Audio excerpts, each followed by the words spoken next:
Good evening, well, late afternoon, early evening, and welcome to Lymphoma Blog 7 of 2023.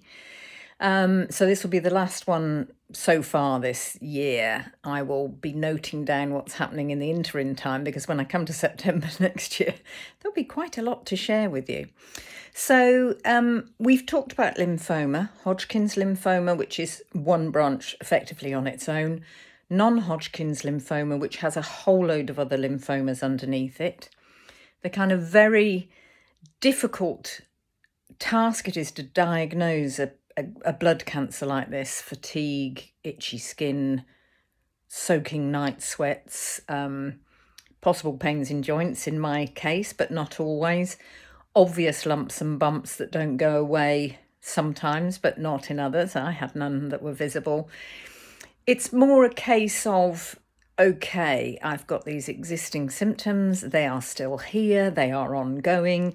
Let's keep investigating and, hoping that your doctor sends you for blood tests and bits and pieces so that in the end, if you did have something like this, you could then be diagnosed properly and treated properly.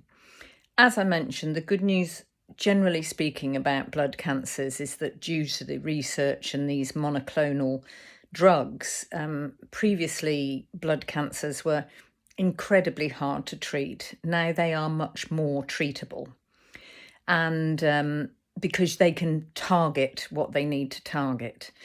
And that, gives hope. I mean, the word cancer for a lot of people wipes hope immediately because it's, if you think about my age group, perhaps rather than people who are in their 30s and 40s, when I was a child, it pretty much was equated with, C equals you're a goner.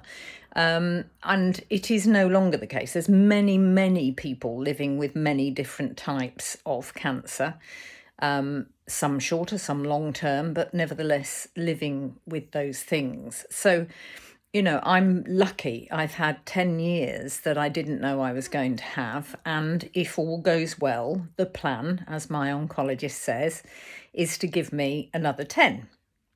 I hope at least, but another 10 would be great. Thank you very, very much.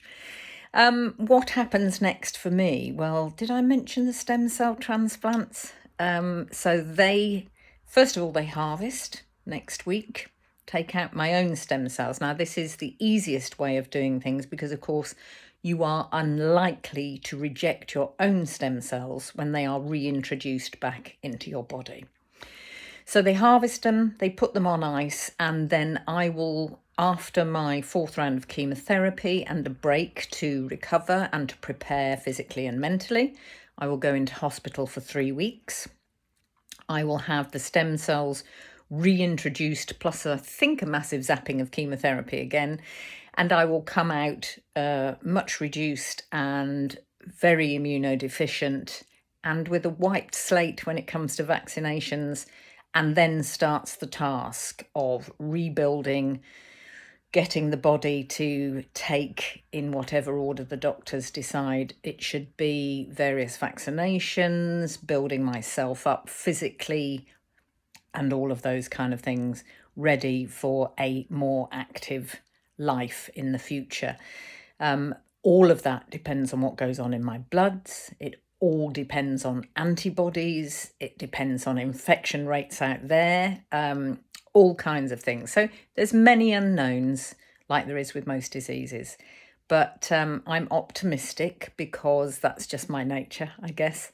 I will do everything in my power to keep myself as fit and well as possible and to listen to my body about resting and doing stuff for I'm so lucky doing music, at least I can either listen to it or create it. And that's such a beautiful escape. So I will use those things, and I have other things to be engaged with in terms of planning for the future and music and bits and pieces. So all to hope for.